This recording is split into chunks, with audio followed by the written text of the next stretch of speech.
Hello students, welcome to my YouTube channel maths by Juhi.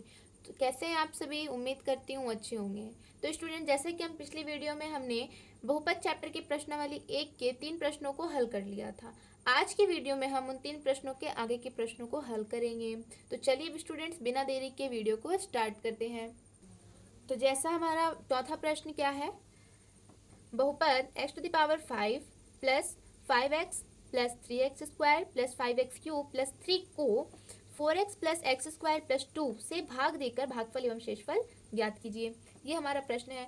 तो यहाँ पे हमें क्या करना है, बहुपद को भाग देना है, फिर से बहुपद का हमें भाग करना है। तो चलिए जल्दी से प्रश्न को हल कर लेते हैं, बहुत ही ईजी है। अभी हमें सबसे पहले क्या करना है, दिया है, ठीक है, दिया है, हम लिखते हैं भाज्य हमारा क्या है, ध्यान दीजिएगा, x to the power 5 plus 5x plus 3x² plus 5x³ plus 3। अब यहाँ पे ध्यान दीजिएगा बच्चों, जैसे कि मैंने बहुपद का भाग देते वक्त जब मैं सिखा रही थी तब मैंने क्या कहा था कि भाज्य और भाजक दोनों जो है वो घटते क्रम में व्यवस्थित होने चाहिए। ठीक है, अब हम घटते क्रम कैसे यहाँ पे देखेंगे कि घटते क्रम में है कि नहीं। तो हमें चर की घात को ध्यान देना है। ठीक है, जो भी हमारा चर है, जैसे यहाँ पे x है हमारा, ठीक है, x का वेरिएबल हमें सब जगह दिया हुआ है इस बहुपद में। तो हमें ये ध्यान देना है कि चर की घात घटते क्रम में है कि नहीं। जैसे कि यहाँ चर की घात 5 है, तो फिर उसके बाद यहाँ पे 4 आना चाहिए था, फिर यहाँ 3, फिर 2, फिर 1 और फिर 0, इस तरह से आना चाहिए था। लेकिन हम यहाँ देख रहे हैं कि पहले 5 है, फिर 1 है, फिर 2 है, फिर 3 है, फिर 0 है। यहाँ पे चर की घात 0 होगी तभी तो उसका मान 1 होगा। तो यहाँ पे डायरेक्ट अचर दिया हुआ, ठीक है, तो हम उसको चर की घात 0 मानते हैं। ठीक है, तो यहाँ पे अव्यवस्थित तरीके से अगर हम इस तरीके से भाग करना चाहेंगे तो हमारा भाग गलत आएगा, हमारा उत्तर, और हमारा भाग करना पॉसिबल ही नहीं होगा। ठीक है, तो सबसे पहले हमें इसको घटते क्रम में व्यवस्थित करना है। तो यहाँ पे देख लेते हैं घटते क्रम में किस तरह से व्यवस्थित होगा। आप इसको या करके लिख सकते हो। सबसे पहले क्या है, x टू द पावर 5। अब क्या करना है, हमें x टू द पावर 4 खोजना है, लेकिन यहाँ x टू द पावर 4 है ही नहीं। तो ऐसा नहीं है कि यहाँ पे नहीं है तो आपको लिखना ही नहीं है, नहीं, आपको लिखना है, लेकिन इस तरह से कि इस बहुपद के मान में कोई भी परिवर्तन ना आए। जैसे कि आप यहाँ ऐसा लिख सकते हो, प्लस करके 0.x टू द पावर 4 लिख सकते हो। अब इसका रीजन मैं पूछूं क्यों, यहाँ पे ध्यान दीजिएगा कि अगर किसी भी संख्या को, ठीक है, अगर गुणा करेंगे 0 से, ये पॉइंट है, मतलब ये गुणा का निशान है ना, ये दशमलव नहीं है, ध्यान दीजिएगा। अगर किसी भी संख्या से हम गुणा करेंगे तो उसका मान क्या आता है, सभी बच्चों को पता है, उसका मान 0 हो जाता है। और 0 को किसी भी संख्या से जोड़ें या घटाएं, उसके मान में कोई भी परिवर्तन आता है, नहीं आता है। तो हमें यहाँ पे x टू द पावर 4 का पद ऐड करना जरूरी है, और वो क्यों जरूरी है वो मैं आगे आपको बताऊंगी। ठीक है, अगर किसी भी बहुपद में घटते क्रम में अगर कोई भी ऐसा पद माइनस होगा तो आप इसी तरह से वहां पे ऐड करोगे। ठीक है, अब इसके बाद हमारा क्या है, प्लस क्यूब वाला पद है, तो हम यहाँ पे क्यूब को लिखेंगे 5x³, ठीक है, 5x की घात 3। फिर हम लिखेंगे सॉरी, यहाँ पे 3 है ना, 3x²। फिर हम लिखेंगे 5x, फिर हम लिखेंगे प्लस 3। तो ये जो हमारा हुआ, ये हमारा व्यवस्थित बहुपद हुआ जिसको हम भाग करने में उपयोग करेंगे। ठीक है, उसके बाद हमारा भाजक क्या है, भाजक भी हम ध्यान दे देते हैं। ठीक है, भाजक है हमारा 4x प्लस x² प्लस 2। अब देखिए ये भी व्यवस्थित नहीं है। ठीक है, स्क्वायर वाला पद पहले आना चाहिए था, और जो रैखिक है जिसकी घात 1 है उसको बाद में आना चाहिए था, यहाँ भी व्यवस्थित नहीं है। तो चलिए हम इसको डायरेक्ट व्यवस्थित कर लेते हैं। ठीक है, x² सबसे पहले आ जाएगा, उसके बाद क्या आएगा, हमारा 2 है तो फिर 1 आएगा, मतलब कि 4x।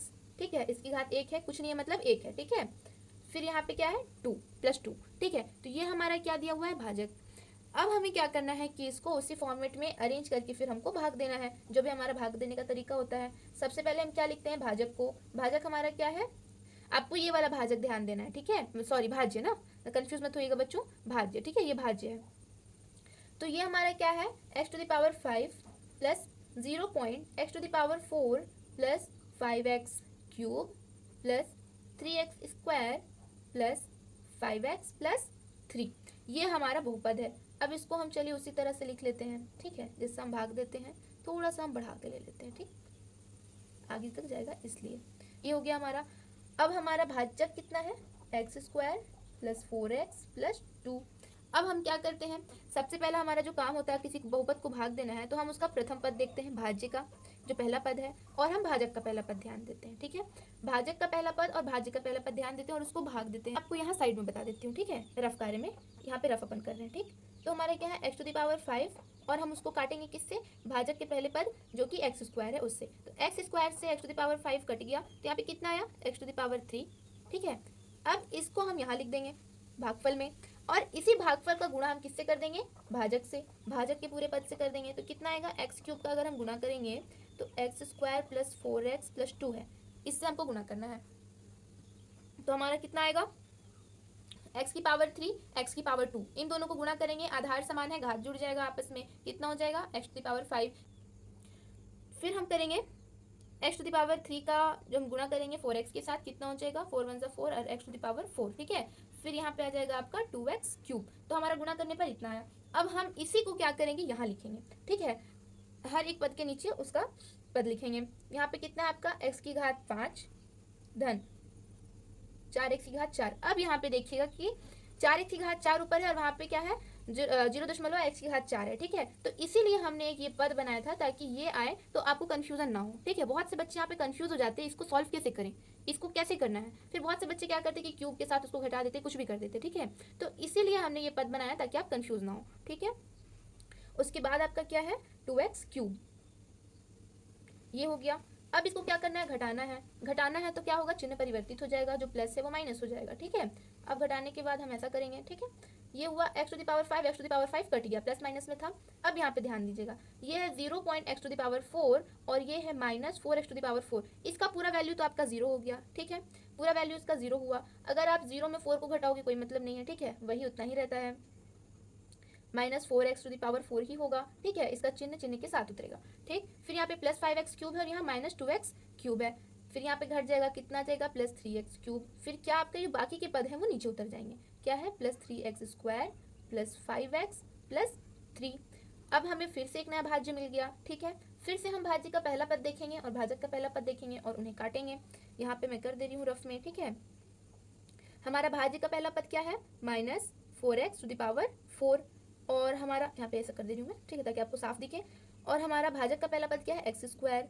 एक्स स्क्वायर से x to the power 4 cut गया, कितना आया, माइनस 4x स्क्वायर। ठीक है, अब हम इस माइनस 4x स्क्वायर को यहाँ लिखेंगे और इसी का गुणा हम किसके साथ कर देंगे, इस भाजक के साथ। ठीक है, चलो अब डायरेक्ट करते हैं। माइनस 4x स्क्वायर का मल्टीप्लाई इसके साथ, तो क्या आ जाएगा, minus 4x to the power 4। फिर माइनस 4x स्क्वायर का मल्टीप्लाई 4x के साथ, minus into plus, minus 4 4 jar 16, और x स्क्वायर कितना हो जाएगा, x टू द पावर 3 या फिर x क्यूब बोल सकते हैं उसको। फिर हम माइनस 4x स्क्वायर का मल्टीप्लाई प्लस 2 के साथ कर देंगे, तो कितना आ जाएगा, 4 2 जार 8, और प्लस माइनस का माइनस, और 2 है तो, और x स्क्वायर है तो हम x स्क्वायर ऐसा लिख देंगे। ठीक है, फिर उसके बाद घटाना है, चिन्ह परिवर्तित हो जाएगा, जो माइनस है वो प्लस हो जाएगा। अब हम इसको घटाएंगे, ये और ये आपस में कट गए। अब यहाँ पे कितना है, प्लस 3x क्यूब, और यहाँ प्लस 16x क्यूब है, तो दोनों प्लस में है, जुड़ जाएगा, कितना हो जाएगा, 19x क्यूब। ठीक है, और उसके बाद क्या है, फिर plus 3x square plus 8x square, ये भी ऐड हो जाएगा, तो टोटल कितना हो जाएगा, प्लस 11x स्क्वायर। फिर क्या हो जाएगा, प्लस 5x, फिर प्लस 3। ठीक है, अब फिर से हम भाज्य का पहला पद देखेंगे और भाजक का पहला पद, फिर से उसको काटेंगे। अब फिर मैं साइड में कहीं पे कर दे रही हूँ, चलो यहाँ पे देख लेते हैं। ठीक है, पहला पद क्या है, 19x क्यूब, और दूसरा है एक्स स्क्वायर। ठीक है, जो भाजक का पहला पद है। फिर यहाँ एक्स स्क्वायर से एक्स क्यूब कट गया, कितना है, 19x, जो कि पॉजिटिव में है, तो इसको हम यहाँ लिख देंगे, प्लस 19x। ठीक है, और इसी प्लस 19x का मल्टीप्लाई हम फिर से भाजक के साथ कर देंगे, कितना आएगा, चलो डायरेक्ट करते हैं। 19 प्लस 19x का एक्स स्क्वायर के साथ 19x क्यूब हो जाएगा, 19x क्यूब, फिर प्लस, फिर 4 के साथ कितना हो जाएगा, 76x स्क्वायर, फिर 19 का गुणा करेंगे 2 के साथ, कितना हो जाएगा, 19 दूनी 38x। ठीक है, और उसके बाद हो गया, इतना ही है। अब हम इसका चिन्ह परिवर्तित कर देंगे। ठीक है, और घटाएंगे, ये और ये आपस में कट जाएगा, ये और ये बचा। ठीक है, कितना होगा, 6 में 1 जाएगा 5, और 7 में 1 गया 6, और माइनस का चिन्ह तो माइनस का चिन्ह, और एक्स स्क्वायर ये रहा। ठीक है, फिर ये माइनस में और ये प्लस में है, फिर घट जाएगा, 8 में 5 जाएगा 3, और 3 का 3, और ये हो गया माइनस में, x का x और प्लस 3 यहाँ उतर गया। फिर से हम भाज्य का पहला पद देखेंगे और भाजक का, इस बार हम कट करेंगे, तो यहाँ से डायरेक्ट देखो बच्चों, एक्स स्क्वायर और एक्स स्क्वायर कट जाएगा। ठीक है, एक्स स्क्वायर और एक्स स्क्वायर कट जाएगा, कितना आएगा हमारा, माइनस, सॉरी माइनस, यहाँ माइनस है ना, ध्यान दीजिएगा, -65। ठीक है, अब हम इस -65 का गुणा जो है सभी के साथ कर देंगे, कितना आएगा -65x²। फिर उसका करेंगे हम 4 के साथ, कितना हो जाएगा 5 चौको 20 का 0 हाथ में 2, 6 चौको 24 और 2 26, 260 और x का x हो जाएगा। फिर प्लस कितना होगा 5 दूनी 10 का 0 हाथ में 1, और माइनस में होगा ना, माइनस यहाँ पे ध्यान दीजिएगा, सॉरी। फिर हो जाएगा 6 दूनी 12, 12 और 1 13, 130 हो जाएगा। ठीक है, थोड़ा ध्यान दीजिएगा। ठीक, फिर हमें घटाना है तो इसका चिन्ह परिवर्तित हो जाएगा, जो माइनस में है वो प्लस में हो जाएगा। ठीक है, ये और ये कट गया। अब यहाँ पे देखिएगा 260x है और -33 है, तो हमारा बड़ा कौन है 260 और यहाँ -33, ये पॉजिटिव में निगेटिव में। ठीक है, तो घटेगा, यहाँ पे हम घटा देंगे, 10 में 3 जाएगा 7, 5 में 3 जाएगा 2, और ये रहा आपका 2, और साइन आपका पॉजिटिव में तो पॉजिटिव में रहेगा, और x का x आएगा। ठीक है, अब फिर यहाँ प्लस में है 130 और प्लस में है 3, तो कितना हो जाएगा +133। अब यहाँ पे ध्यान दीजिएगा कि ये भाज्य हमें मिला, लेकिन इसका जो घात है वो भाजक के घात से कम है। यह हमारा रैखिक है, ये एक है, इसकी घात में कुछ नहीं, मतलब एक है, और यहाँ पे क्या है 2 है। ठीक है, तो मतलब ये ज़्यादा है और ये कम है, तो हम अपना भाग करना यहाँ पे स्टॉप कर देंगे। मतलब ये हुआ कि ये हमारा शेषफल आया और हमारा भागफल ये आया। तो चलो फाइनली उत्तर में लिख दीजिएगा, अतः भागफल बराबर x³ -4x² + 19x -65, और शेषफल हमारा कितना आया 227x + 133। ये हो गया आपका फाइनल आंसर। ठीक है, और ये जो है ये मैंने समझाने के लिए बनाया था बच्चे, हमारे पास जगह नहीं थी इसलिए हमने यहाँ पे किया। ठीक है, इसको आपको नहीं करना है, इसको साइड में कहीं पे कर लीजिएगा। ठीक है, आपका फाइनल यही है, इतना से इतना। ठीक है, यहाँ से लेके यहाँ तक आपका फाइनल है, ये आपका रफ है। मैंने पूरी कोशिश की है कि आपको एक क्वेश्चन को अच्छे से समझा सकूं। ठीक है, अगर क्वेश्चन समझ में आया होगा, वीडियो अच्छी लगी होगी तो लाइक ज़रूर से कर दीजिएगा, और अपने दोस्तों को भी भेज दीजिएगा ये वीडियो। ठीक है, चलो स्टूडेंट्स बढ़ते हैं अगले क्वेश्चन की तरफ।